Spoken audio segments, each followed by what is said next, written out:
Entre colère et résignation, c'est en mer que ce jeune patron pêcheur a appris que le projet d'éolienne offshore a été validé par le chef de l'État.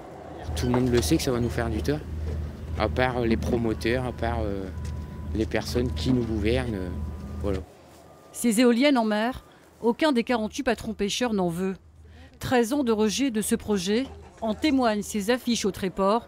C'est là que sont amarrés les bateaux des 30 patrons pêcheurs picards, dont celui de Christophe Maquet. Il n'a aucun doute, sa profession est menacée.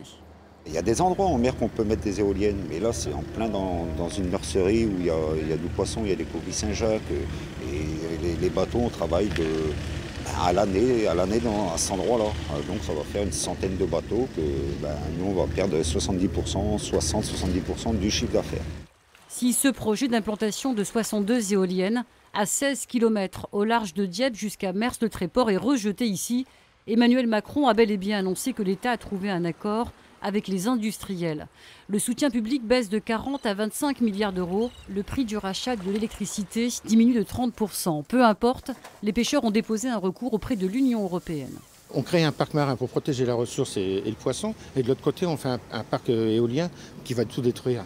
On ne comprend plus la logique du gouvernement. Et M. Hulot surtout.